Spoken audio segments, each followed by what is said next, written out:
In a small, quiet town surrounded by green hills and thick woods, life moved at a slow pace. People knew each other by name, and everyone seemed to have their place in the community. Among them lived a woman who was loved for her kindness but also respected for her courage. She wasn't just any ordinary person. She had a fire inside her that made her stand up for what was right, even when it wasn't easy. This woman, let's call her the activist, was someone you'd often see speaking at local meetings or helping neighbors solve problems. Her biggest passion, though, was fighting against unfairness. In recent months, she'd been vocal about how some police officers treated people differently based on the color of their skin. It wasn't something everyone agreed with, but she didn't care. If there was injustice, she believed it was her duty to speak out. Her family meant everything to her. She was married to a man who shared her values, a hard-working guy who balanced his job as a teacher with being a loving husband and father to their 2 kids. Life wasn't perfect, but they were happy. Every evening they'd sit together around the dinner table talking about their day, laughing over little things, and planning for the future. But one night all of that changed. It started like any other evening. The activist had attended a community meeting where she spoke passionately about the need for accountability in law enforcement.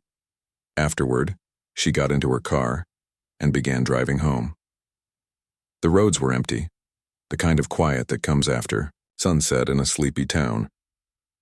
But halfway through her journey, her car sputtered and came to a halt near an old set of train tracks. Frustrated, she stepped out to check under the hood, hoping it was just a minor issue she could fix herself.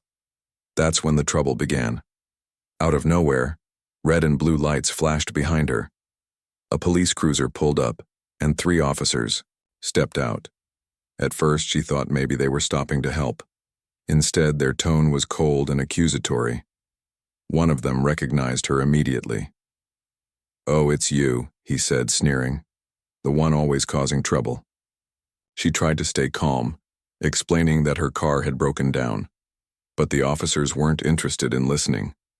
They accused her of resisting arrest without giving her a chance to explain herself.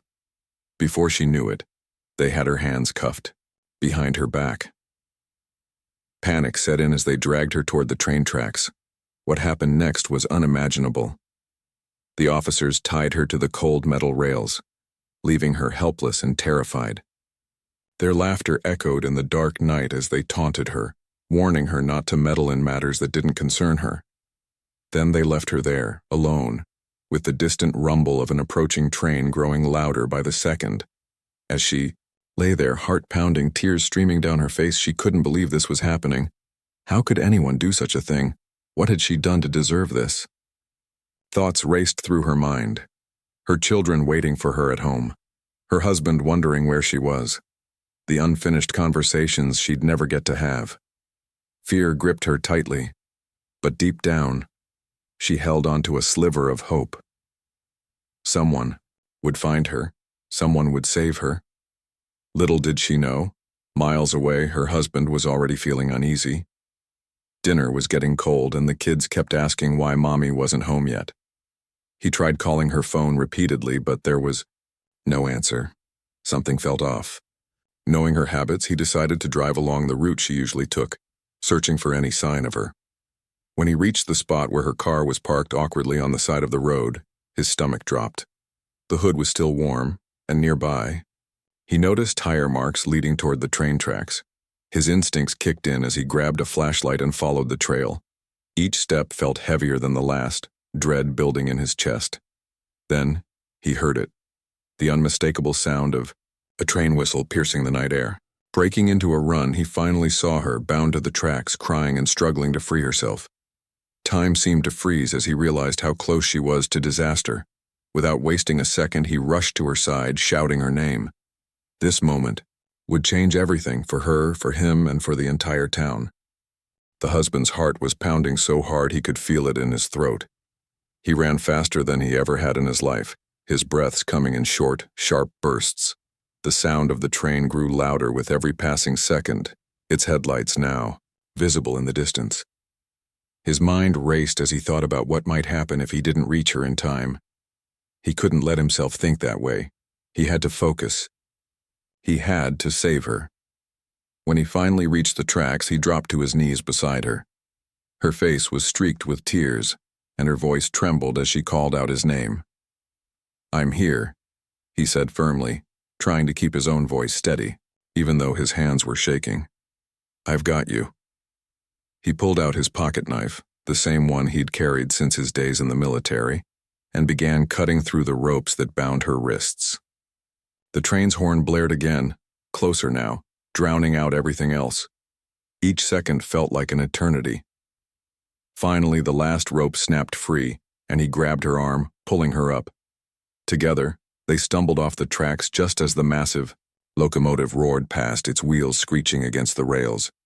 The force of the wind from the train nearly knocked them over, but they held on to each other tightly, their hearts hammering in unison. For a moment, neither of them spoke. They just stood there holding each other, trying to catch their breath. She sobbed uncontrollably, clutching him as if afraid he might disappear. He wrapped his arms around her, whispering reassurances over and over again. "It's okay. You're safe now. We're going to get through this." But deep down he knew they weren't out of danger yet. Whoever had done this could come back at any moment. They needed to leave. Now. Still holding her close, he guided her toward his car, which was parked a short distance away. Every step felt heavy, not just because of the adrenaline wearing off, but because of the weight of what had just happened. How could anyone do something so cruel? And why? Once they were safely inside the car, he turned to her. "We need to go home," he said gently. But she shook her head, her eyes filled with determination despite the fear still lingering in them. "No," she said, her voice trembling but firm. "We can't just leave. This isn't about us anymore. This is bigger than us." She explained that they needed evidence, proof of what had happened. Without it, no one would believe them. People might dismiss her story, accuse her of exaggerating, or worse, say she brought it on herself. He hesitated, torn between protecting her and supporting her decision. In the end, he nodded. He understood why this mattered so much to her. It wasn't just about justice for herself. It was about making sure no one else had to endure what she had been through. They quickly gathered whatever they could find. The ropes used to tie her down, photos of the tire marks near the tracks, even the bruises forming on her wrists. She documented everything meticulously, her hands shaking but resolute. When they were done, they drove back home in silence, both lost in their thoughts. The kids were asleep when they arrived, blissfully unaware of the nightmare their mother had survived. The next morning, she filed a report with the local sheriff's department. She hoped that someone, anyone, would listen. But almost immediately, she sensed resistance. The officers behind the desk exchanged glances, their expressions unreadable. Some asked questions that seemed designed to poke holes in her story rather than help her. Others flat out dismissed her claims, suggesting she might have misunderstood the situation or exaggerated the events. One deputy even went so far as to imply that maybe she'd staged the whole thing to gain sympathy for her activism. The words stung, but she refused to back down. She showed them the photos and evidence they'd collected, but their skepticism remained. Frustration bubbled inside her, but she forced herself to stay calm. Losing her temper wouldn't help. She needed to be strategic, not emotional. Back at home, her husband watched her pace the living room, her frustration evident in every step. He could see how much this was eating away at her, not just the attack itself, but the lack of accountability. He wanted nothing more than to shield her from all of this, to take her far away from the pain and anger. But he knew that running wouldn't solve anything. If anything, it would make the people who did this feel invincible, untouchable. That's when he decided to take matters into his own hands. He may not have been a detective or a lawyer, but he had skills from his time in the military. Skills that could help uncover the truth. Sitting down at the kitchen table, he started digging. He researched recent cases involving the officers who were on duty that night, looking for patterns of misconduct. What he found shocked him. There were reports of excessive force, falsified documents, and complaints from other residents who claimed they'd been mistreated by the same group of officers. None of these cases had led to serious consequences for the officers involved. It was as if they operated above the law, confident that no one would challenge them. The more he read, the angrier he became. This wasn't just about his wife, it was about a system that allowed such behavior to continue unchecked. He shared his findings with her, and together, they realized they had to act. They couldn't let this slide. Not only for her sake, but for everyone else who had suffered in silence. They decided to organize a town hall meeting, inviting neighbors, activists, and journalists to hear their story. At first, turnout was sparse. Many people were scared to speak out, worried about retaliation if they dared to criticize the police. But as she stood before the small crowd, her voice steady and full, despite the fear in the room, her words struck a chord. Slowly, others began to share their own stories of harassment, intimidation, and abuse at the hands of those meant to protect them. The atmosphere shifted from hesitation to solidarity. For the first time, people realized they weren't alone. Together, they formed a coalition, determined to fight for change. Her husband took charge of gathering evidence, reaching out to civil rights organizations and legal experts for guidance. Word of their efforts spread beyond the town, attracting media attention. Journalists arrived, eager to tell their story. The national spotlight put pressure on local authorities, forcing them to take action. An internal investigation was launched, and the 3 officers responsible for tying her to the tracks were suspended pending trial. As more allegations surfaced, the case grew larger, implicated others within the department. The trial was intense, with witnesses testifying about years of unchecked misconduct. In the end, justice prevailed. The officers were convicted and sentenced to decades in prison. Though the scars remained, the couple emerged stronger, united by love and purpose. They founded an organization to combat police brutality and advocate for reform, ensuring their experience would inspire lasting change. Their story became a beacon of hope, proving that courage and resilience could overcome even the darkest moments. The town hall meeting was set for a Saturday evening, held in the community center where everyone gathered for festivals, fundraisers, and holiday parties. The room wasn't packed at first. In fact, it felt eerily quiet. A few curious neighbors showed up, along with a couple of activists who had heard whispers of what happened, but many people stayed away, too afraid to get involved or unsure if they should believe her story. She stood at the front of the room, gripping the edges of the podium tightly. Her hands were still bruised from the ropes, but she didn't try to hide them. Instead, she held them up, letting everyone see the marks as proof of what she'd been through. Her voice trembled at first, but as she began speaking, it grew stronger. She told them everything, how she'd been stopped that night, how she was tied to the tracks, and how close she'd come to losing her life. "I'm not here to ask for pity," she said, looking directly into the eyes of those seated before her. "I'm here because this can't happen again. To me, to you, to anyone. We deserve better than this." Her husband sat in the front row, watching her with pride and admiration. He knew how hard it was for her to relive that night, but he also knew she wouldn't stop until she made people understand. When she finished speaking, there was a long silence. No one clapped, no one moved.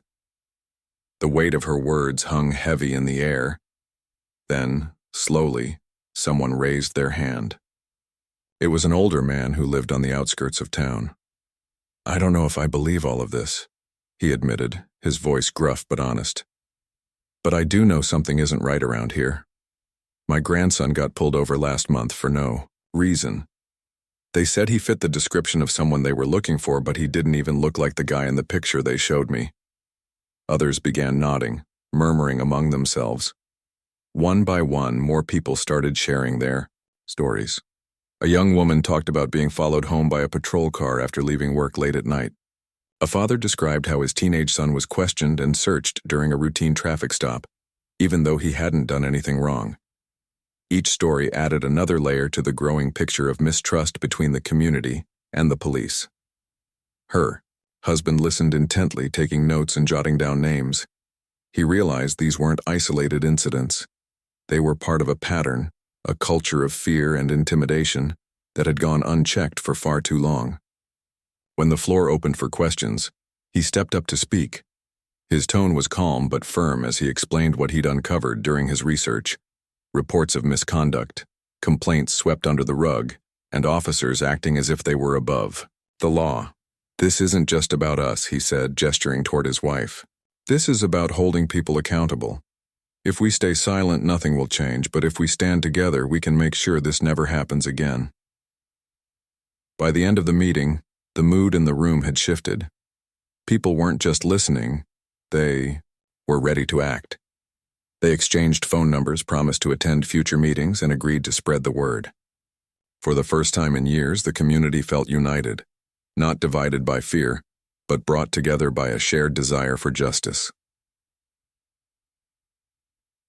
Taking action over the next few weeks, the couple worked tirelessly to keep the momentum going. They reached out to civil rights organizations, lawyers, and journalists, sharing their story and asking for help. At first, responses were slow. Some groups were hesitant to get involved, worried about backlash or bad press. But others saw the potential impact of their case and jumped in with full support. One lawyer in particular became a key ally. She specialized in cases involving police misconduct and agreed to represent them pro bono. With her guidance, they filed a federal lawsuit against the officers involved, as well as the department itself. The lawsuit alleged not only attempted murder and kidnapping, but also systemic negligence that allowed such behavior to continue unchecked. As news of the lawsuit spread, media outlets picked up the story. Reporters came to town, interviewing residents and digging into the history of the police department. Cameras rolled as she recounted her ordeal, her voice unwavering despite the trauma she still carried. Her husband stood beside her, a steady presence, answering questions and providing context whenever needed.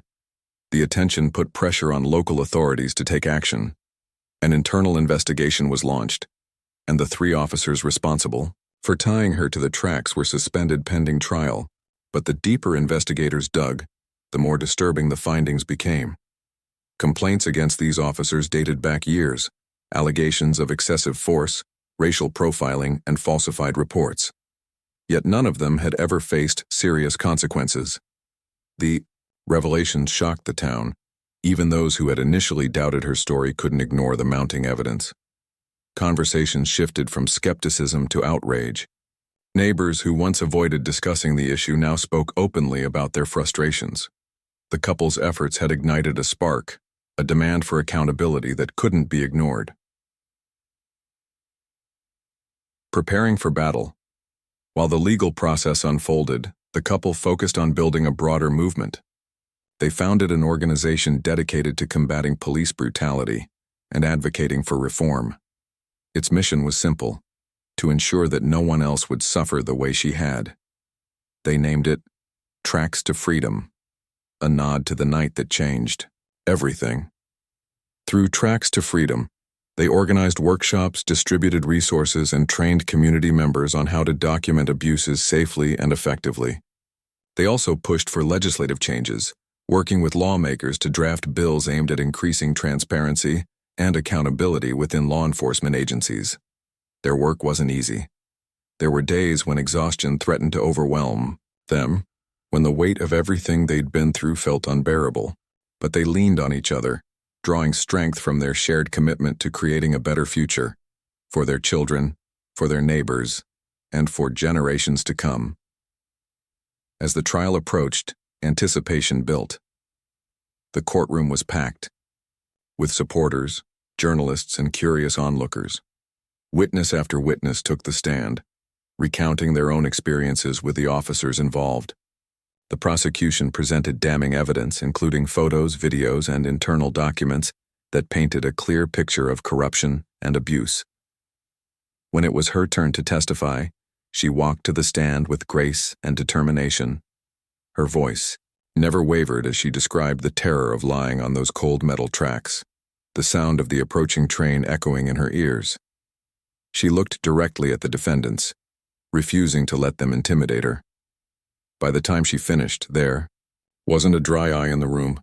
In the end, justice prevailed. The jury found the officers guilty on all counts, sentencing them to decades in prison. It was a victory not just for her, but for everyone who had suffered in silence. Cheers erupted outside the courthouse as the verdict was announced. Tears streaming down faces as people hugged one another. But the fight wasn't over. The couple knew that true change wouldn't come overnight. It would take time, effort, and persistence. Still, they left the courthouse that day with hope in their hearts. Together, they had proven that courage and resilience could overcome even the darkest moments, and that sometimes all it takes is one brave act to alter the course of history. The courtroom was packed to the brim on the day of the verdict. People had come from all over: neighbors, activists, journalists, and even strangers who had followed the case in the news. The air buzzed with tension, a mix of hope and fear hanging heavy over everyone. Some sat clutching each other's hands for comfort, while others leaned forward anxiously, their eyes fixed on the judge. It felt like the entire town was holding its breath. When the jury foreman stood up to deliver the decision, you could hear a pin drop. He read out the words slowly, clearly. Guilty. One by one, the charges were announced: attempted murder, kidnapping, violating civil rights. And with each count, the weight of justice began to sink in. Gasps filled the room, followed by quiet sobs and murmurs of relief. For her, it was as if a massive boulder had been lifted off her chest. She closed her eyes for a moment, letting the reality wash over her. Justice had finally been served. Her husband reached over and squeezed her hand tightly. They didn't say anything. They didn't need to. Their eyes said it all. This wasn't just a win for them. It was a victory for every person who had ever felt powerless against injustice. Outside the courthouse, cheers erupted. Supporters hugged each other, tears streaming down their faces. Someone started chanting, "No more," "Silence," and soon the whole crowd joined in. It was a powerful moment, one that reminded everyone how far they'd come since that terrifying night on the train tracks. But even as the celebrations unfolded, she knew this was only the beginning. Winning the trial was a huge step, but it wasn't enough to fix everything that was broken. The scars, both visible and invisible, still lingered. Every time she passed those train tracks or saw flashing lights in her rearview mirror, her heart raced. Therapy became a regular part of her routine, helping her process the trauma and find ways to cope. Her husband attended sessions with her, learning how to support her without pushing too hard. They talked openly about their fears, their frustrations, and their hopes for the future. Slowly, they began to rebuild their sense of safety, brick by brick. Meanwhile, Tracks to Freedom gained momentum. What started as a small grassroots effort quickly grew into something much bigger. People from neighboring towns reached out, asking how they could join the movement. Donations poured in, allowing them to expand their reach and resources. They hosted workshops not just locally but across the state, teaching people how to document incidents of misconduct and file complaints safely. They also created a hotline where victims could share their stories anonymously, knowing they wouldn't be ignored or dismissed. One of the most impactful projects they launched was a training program for young people. Her husband took the lead on this, using his experience as a teacher to mentor students about leadership, resilience, and the importance of standing up for what's right. He often told them, "Courage isn't about not being afraid. It's about doing the right thing, even when you are scared." Many of these kids went on to become advocates themselves, organizing marches, writing letters to lawmakers, and speaking out at school board meetings. Pushing for systemic change. While the organization focused on empowering individuals, they also pushed for broader systemic changes. Working alongside lawmakers, they helped to draft legislation aimed at increasing transparency within law enforcement agencies.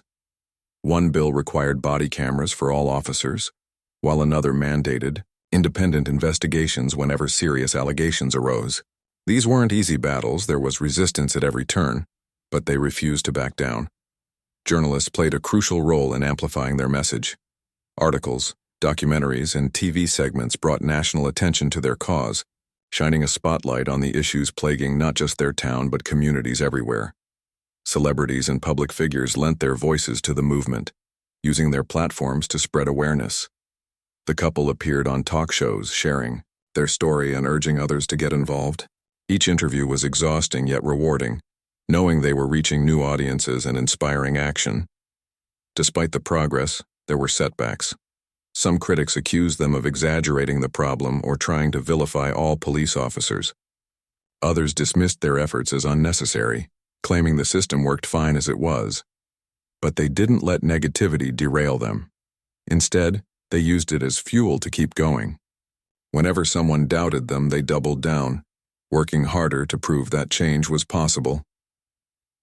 Over time, life began to feel a little lighter. The nightmares became less frequent, replaced by dreams of a brighter future. Their children grew older, proud of their parents' courage and determination. Dinner table conversations shifted from fear and anger to laughter and hope. There were still tough days, of course, but they faced them together, stronger than ever. Her activism evolved too.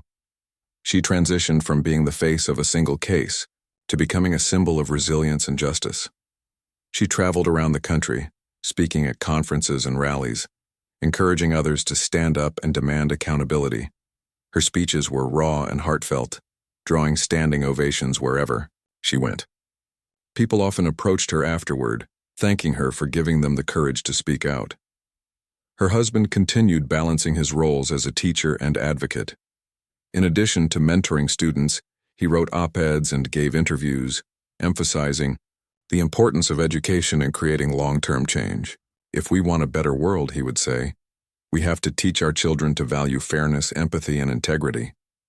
Together, they proved that love and determination could overcome even the darkest moments. Their journey hadn't been easy. In fact, it had tested them in ways they never imagined, but it had also shown them the power of unity and perseverance. By standing firm in their beliefs and refusing to give up, they inspired countless others to do the same. Years later, when people looked back on what happened in that small town, they didn't just remember the tragedy, they remembered the triumph. The way an ordinary woman and her husband turned pain into purpose, fear into action, and despair into hope. Through Tracks to Freedom, they left behind a legacy that would continue shaping the world long after they were gone. Their story served as a reminder that no matter how daunting the odds may seem, one voice can spark a movement. One act of bravery can inspire millions, and one family's fight for justice can ignite a flame that burns bright for generations to come.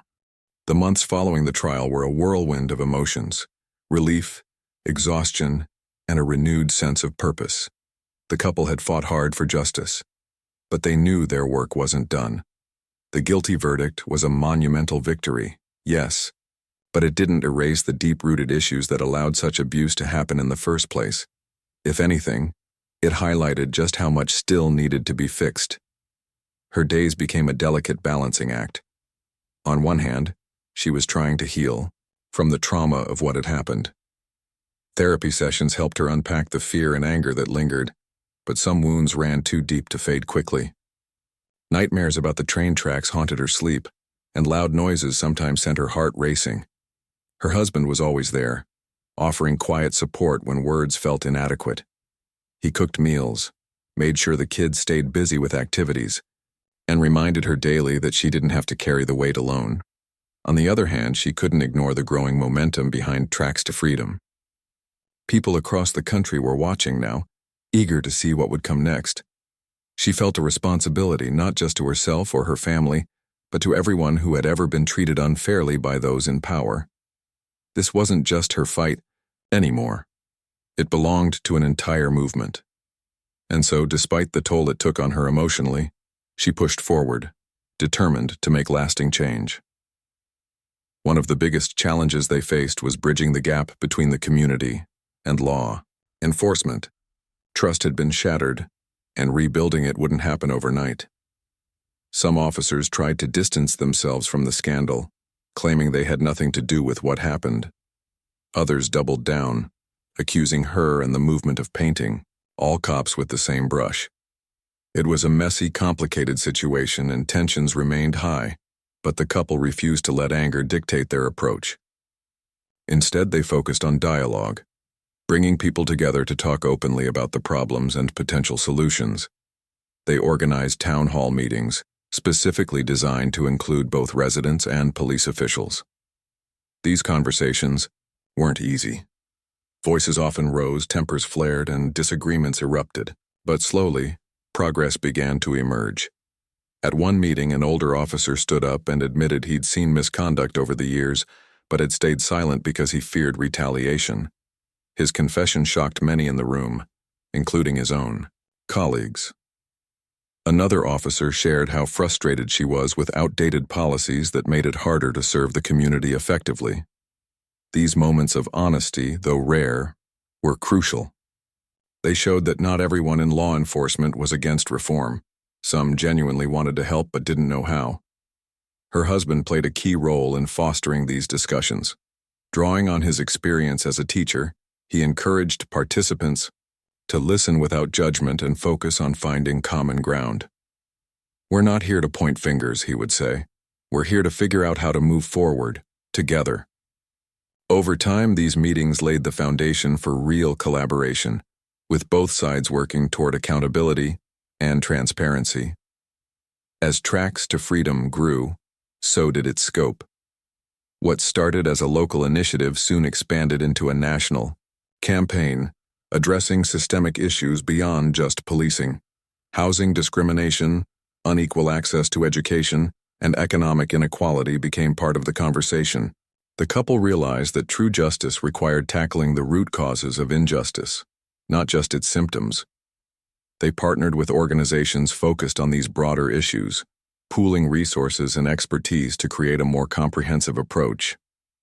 For example, they worked with housing advocates to challenge discriminatory practices that kept families trapped in unsafe neighborhoods.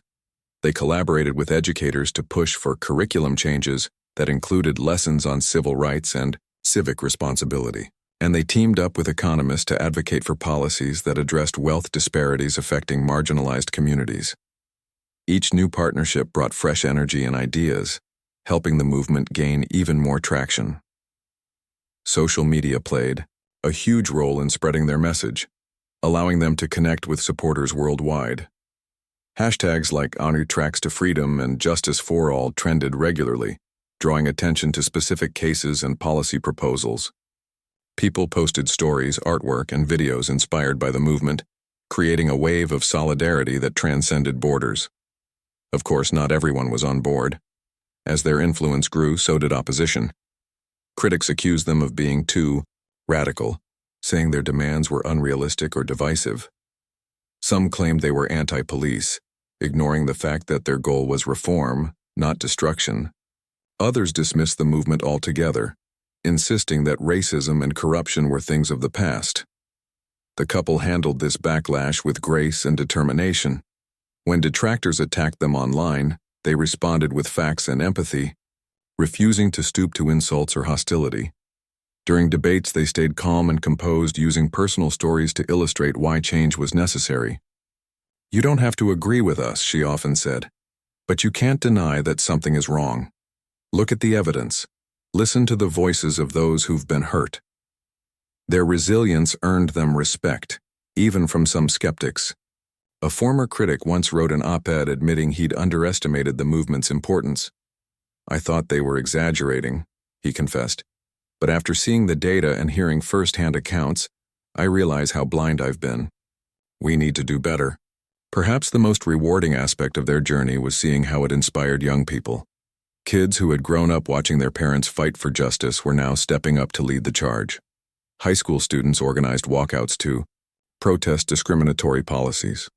College activists held rallies demanding divestment from harmful industries. Even younger children got involved, writing letters to lawmakers and creating art projects celebrating diversity and equality. Her husband loved working with these young leaders. He saw so much potential in them, in their passion, creativity, and refusal to accept the status quo. "You guys are the ones who will finish what we started," he told them during a workshop. "Don't wait for permission to make a difference. Start where you are, with what you have." Many of these young activists credited him and his wife for sparking their interest in social justice. One teenage girl stood up at an event and said, "If it weren't for them, I wouldn't have known my voice mattered. Now I know I can stand up." speak out, and actually make a change. As the years passed, the couple looked back on everything they'd accomplished with a mix of pride and humility. They hadn't set out to start a movement. They'd simply wanted justice for one terrifying night. Yet somehow their story had grown into something much bigger than themselves. They knew the road ahead wouldn't always be smooth. There would still be setbacks, doubters, and moments of doubt. But they also knew they weren't alone. Thousands of people had joined the fight, carrying the torch of hope and determination. Together, they were proving that courage and compassion could overcome even the toughest obstacles. And so, they kept going. Not because they had to, but because they believed in the power of change. Every step forward, no matter how small, brought them closer to a world where fairness and respect weren't privileges reserved for a few, but rights guaranteed for all. As the movement grew, so did the challenges. Not every day was a victory. Not every effort yielded results. There were moments when it felt like they were pushing against a brick wall, their voices echoing back at them without making a dent. But through it all, the couple clung to one truth: change doesn't happen overnight. It's slow, messy, and often painful, but it's worth fighting for. One of the hardest lessons they learned was that progress wasn't linear. Just when things seemed to be moving forward, setbacks would hit hard. For instance, after months of lobbying lawmakers to pass legislation requiring independent oversight boards for police departments, the bill stalled in committee. Some politicians argued it was too expensive, while others claimed it undermined trust in law enforcement. The disappointment was crushing. Volunteers who had worked tirelessly on the campaign felt disheartened, questioning whether their efforts had been wasted. But instead of giving up, she reminded everyone why they started in the first place. "We didn't come this far to turn back now," she said during a strategy meeting. Her voice was steady, though her eyes betrayed how tired she was. "Every step counts, even if it feels small. If we stop, then they win." Her husband echoed her sentiment, adding, "This isn't just about us anymore. People are counting on us. Families out there are depending on what we're doing. We owe it to them to keep going." With renewed determination, they regrouped. They reached out to allies, revisited their arguments, and found new ways to present the case. Eventually, the bill gained enough support to move forward, albeit in a slightly modified form. It wasn't perfect, but it was a start. A crack in the system that could widen over time. While the big battles took center stage, the couple also made sure to celebrate the smaller victories along the way. These moments, though less flashy, were just as important because they kept morale high and reminded everyone of the impact they were making. For example, one day, a young mother approached them at a community event, tears streaming down her face. She told them how Tracks to Freedom had helped her navigate a complaint against an officer who had harassed her son during a traffic stop. Thanks to the organization's guidance, the case was investigated thoroughly, and the officer was reprimanded. "I never thought anyone would listen to me," the woman said, clutching their hands tightly. "Thank you for showing me that my voice matters." Moments like these fueled their resolve. They realized that behind every policy change or court ruling were real people whose lives had been touched, people who finally felt seen and heard. That's what kept them going, even on the toughest days. They also made it a point to recognize the contributions of volunteers and supporters. At annual gatherings, they handed out awards, not fancy trophies, but simple certificates thanking individuals for their dedication. Whether it was someone who organized fundraisers, wrote letters to officials, or simply showed up to rallies with homemade signs, no effort went unnoticed. "None of this would be possible without you," she would say during these ceremonies. "Thank you for believing in this cause." Despite the successes, the journey came at a cost. Balancing activism with family life was harder than either of them had anticipated. Long hours spent organizing events, attending meetings, and traveling for speaking engagements left little time for rest. Their kids, now teenagers, sometimes felt neglected, even though they understood the importance of their parents' work. One evening, sitting around the dinner table, their daughter spoke up. "I know what you're doing is important," she said hesitantly. But sometimes I wish we could just be normal, go on vacations, have movie nights, stuff like that. Her words struck a chord. Both parents exchanged guilty glances, realizing they hadn't been fully present lately. The next weekend, they cleared their schedules and took the family on a short trip, a rare break from the chaos. They laughed, played games, and enjoyed each other's company without talking about protests or policies. It was exactly what they all needed, a reminder of why they were fighting in the first place. Family wasn't just something to protect. It was the very foundation of their strength. From then on, they made a conscious effort to prioritize quality time together. Even amidst the busiest weeks, they carved out moments for connection, whether it was sharing breakfast before school, taking evening walks, or simply sitting down to watch TV as a family. These small rituals helped ground them, reminding them of the love that motivated everything they did. Another challenge they faced was bridging divides within the community itself. While many rallied behind the movement, others remained resistant, clinging to old prejudices or fears. Some neighbors avoided them altogether, whispering disapproving comments behind closed doors. Others openly criticized them, accusing them of stirring up trouble or dividing the town.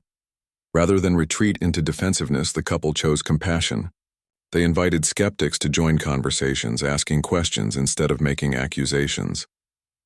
"Why does this issue upset you?" they'd ask gently. "What are your concerns? Help us understand where you're coming from." These dialogues weren't always comfortable, but they fostered understanding.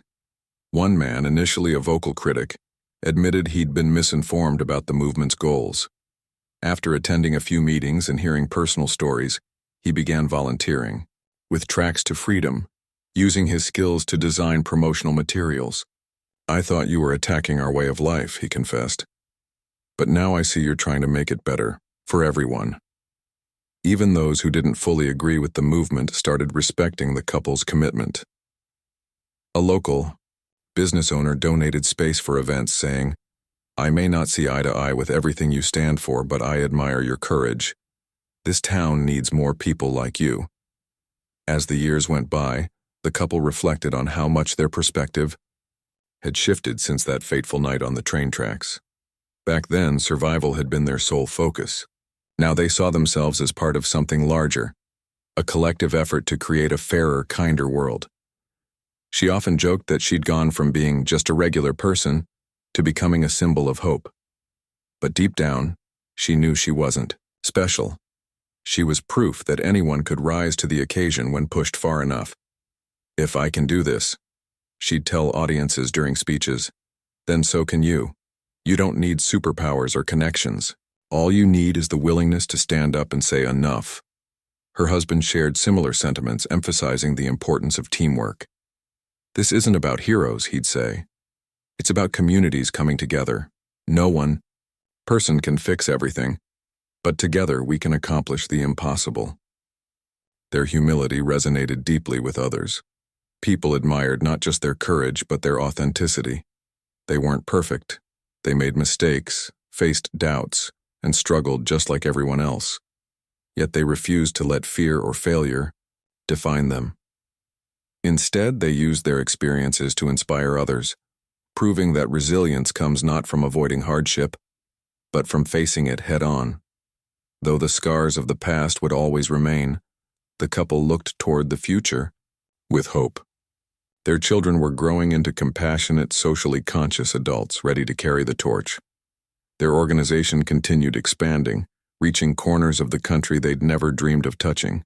And slowly but surely, attitudes were shifting. Not everywhere, not all at once, but enough to show that change was possible. They knew the fight wouldn't end with them. Injustice was a stubborn opponent, one that required constant vigilance. But they also knew they'd planted seeds of awareness, empathy, and action that would grow long after they were gone. As they stood side by side at yet another rally, holding hands and listening to chants of "no justice, no peace," they smiled. This was more than a movement. It was a testament to the power of ordinary people standing together. And as long as there were people willing to fight for what's right, The flame of hope would never die. The years rolled on, and the couple found themselves at a crossroads. The movement they had started was no longer just theirs. It had grown into something much bigger than either of them could have imagined. Yet with that growth came new challenges, new questions and moments of doubt. They often sat together late at night reflecting on where they'd been and where they were headed. Sometimes the weight of it all felt overwhelming. Other times they marveled at how far they'd come. One evening, as they sat on their porch watching the sunset, she turned to him and said, "Do you ever wonder if we're doing enough? If this is really making a difference?" Her voice was soft, tinged with uncertainty. He didn't answer right away. Instead, he reached over and took her hand in his, squeezing it gently. Finally, he spoke. "We can't fix everything. Not today. Maybe not even in our lifetime. But look around us. Look at what's changed because of what we've done. That's got to count for something." She nodded slowly, her gaze drifting toward the horizon. She knew he was right. Change wasn't measured in grand gestures or sweeping victories alone. It was in the small, steady steps forward. The lives touched, the hearts opened, the minds changed. Still, there were days when the enormity of the task ahead loomed large, casting shadows over their progress. As Tracks to Freedom expanded, so did its focus. What began as a response to police brutality evolved into a broader fight against systemic inequality, housing discrimination, healthcare disparities, educational inequities. All these issues intertwined, creating barriers that kept marginalized communities from thriving. The couple realized they couldn't address one problem without tackling the others. They launched initiatives aimed at dismantling these interconnected systems of oppression. For example, they partnered with local organizations to build affordable housing complexes in neighborhoods historically neglected by developers. They worked with schools to create mentorship programs that connected students with professionals who looked like them and understood their struggles.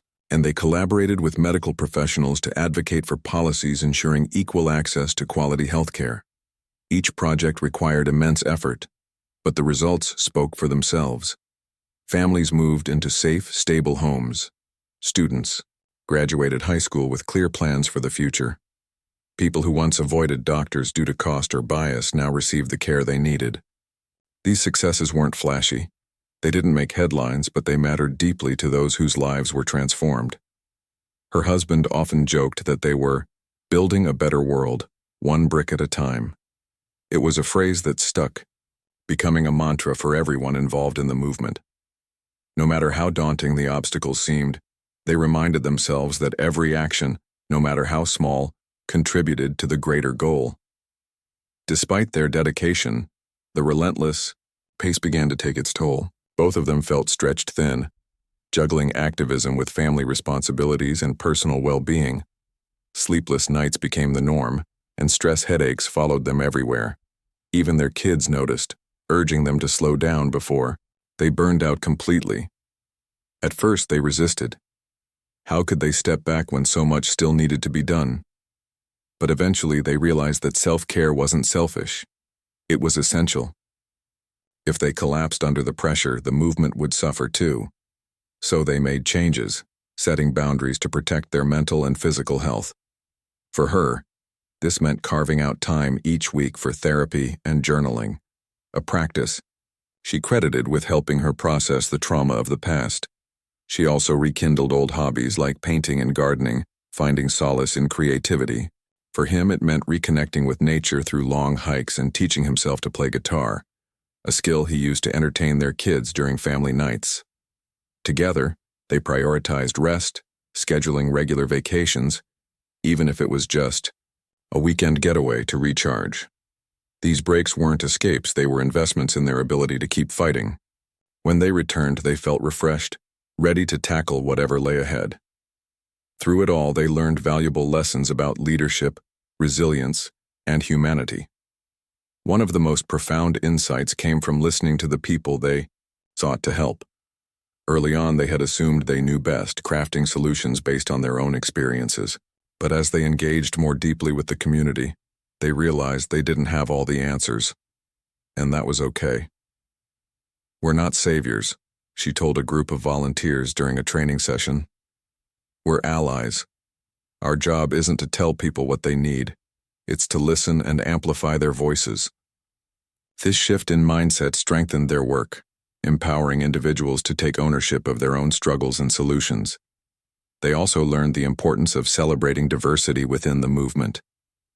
At first, they worried about disagreements, fracturing their unity. But over time, they embraced differing perspectives, recognizing that strength came from variety. "If we all thought the same way," her husband often said, "we'd miss half the picture.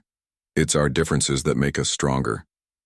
Perhaps the most rewarding aspect of their journey was seeing others step up to lead. Young activists, inspired by their story, began organizing their own campaigns. Community leaders emerged, taking charge of local efforts to address specific needs.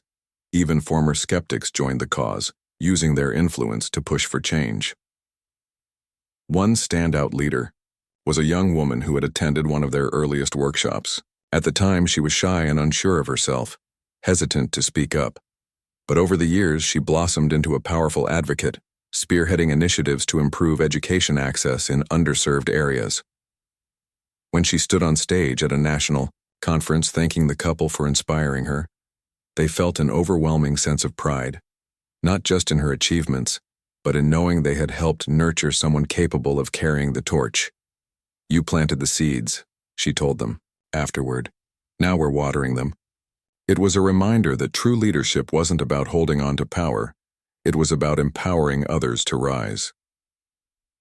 On the anniversary of the trial verdict, the couple hosted a special event to honor everyone who had contributed to the movement. Hundreds gathered, sharing stories, laughter, and tears. Speakers recounted milestones achieved and memories made, while performers sang songs of hope and resilience. It was a celebration of collective effort, a testament to what could be accomplished when people came together. As the evening drew to a close, she stepped up to the microphone, her voice filled with emotion. "When I think about everything we've been through, the fear, the pain, the triumphs, I'm reminded of one thing. None of us are alone. We carry each other through the hardest times, and we lift each other higher during the brightest moments." Her husband joined her on stage, wrapping an arm around her shoulders. "This isn't the end of the story," he added. "There's still so much work to do.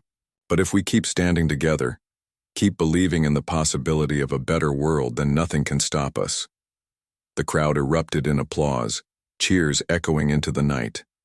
As the couple smiled at each other, surrounded by friends, family, and supporters, they felt a deep sense of gratitude for the journey, for the lessons learned, and for the countless lives touched along the way.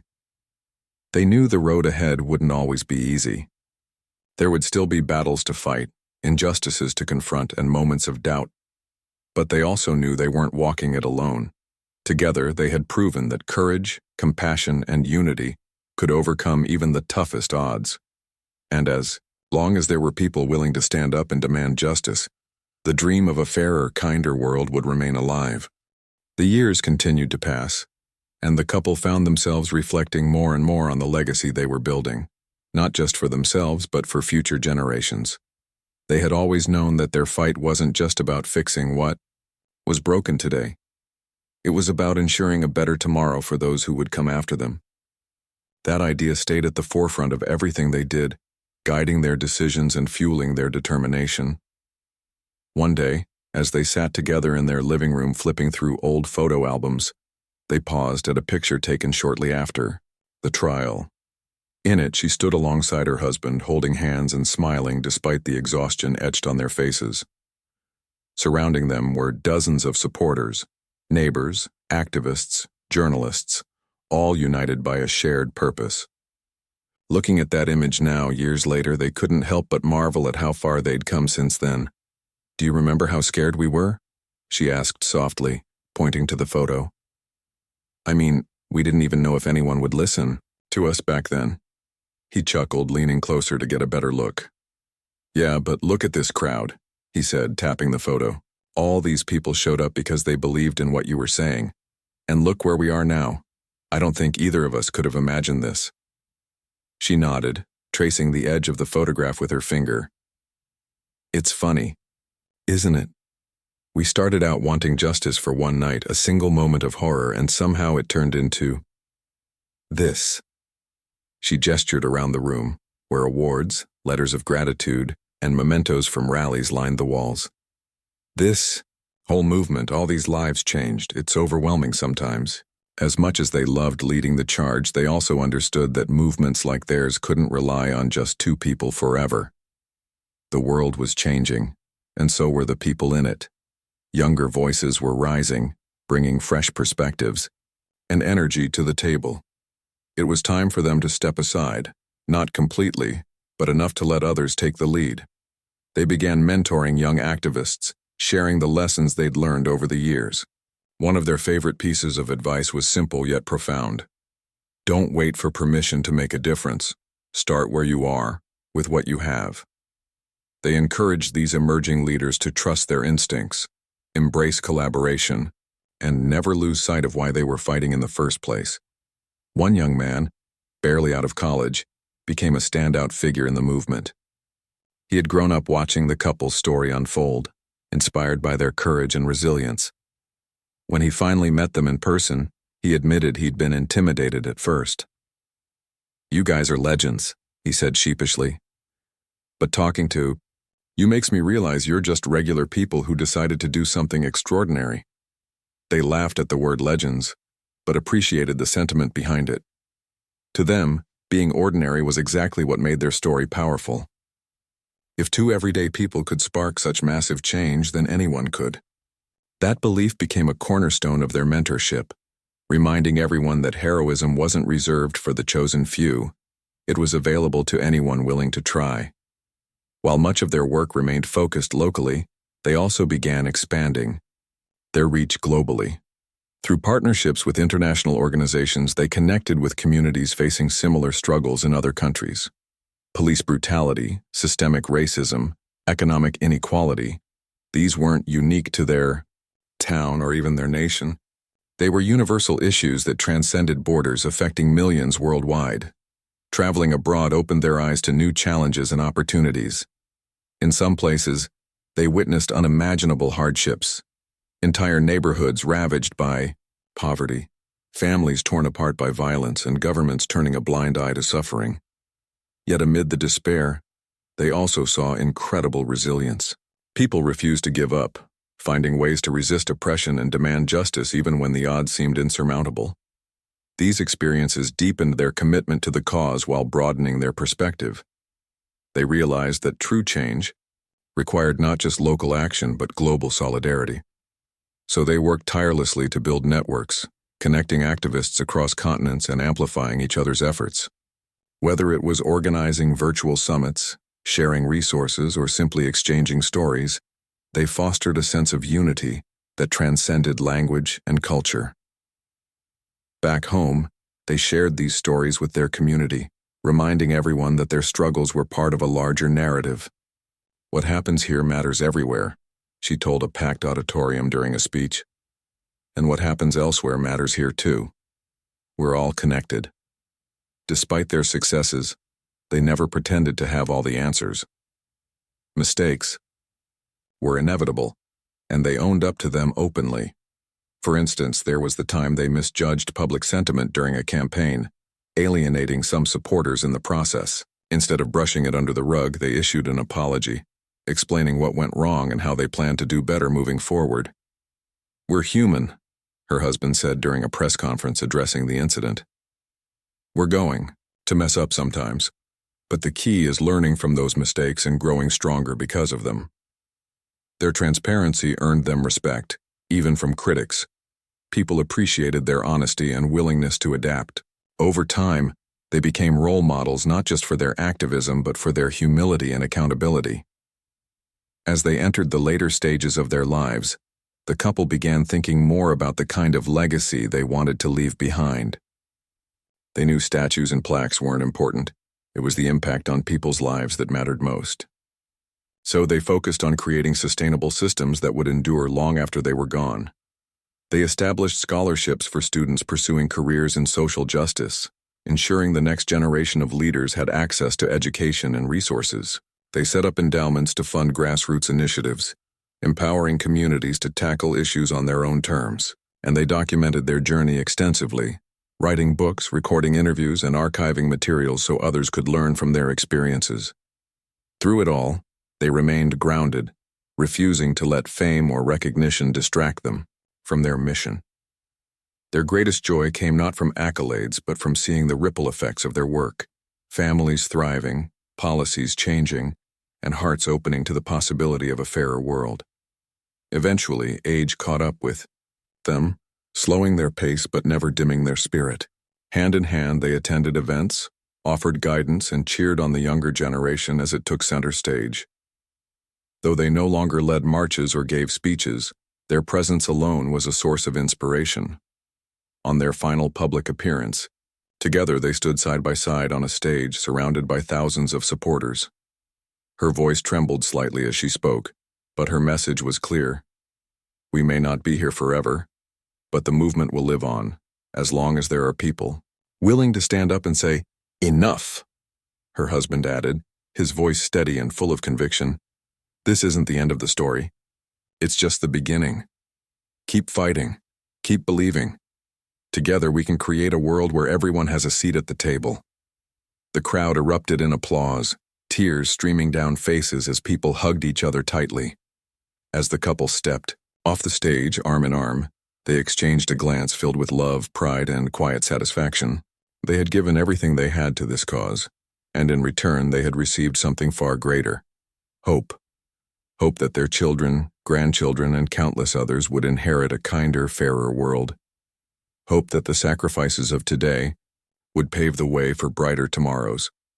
And hope that no matter how dark things might seem, courage and compassion would always find a way to shine through. Because in the end, that's what their story was really about. Not fear or anger, but the unshakable belief that even the smallest act of bravery could light up the darkest corners of humanity.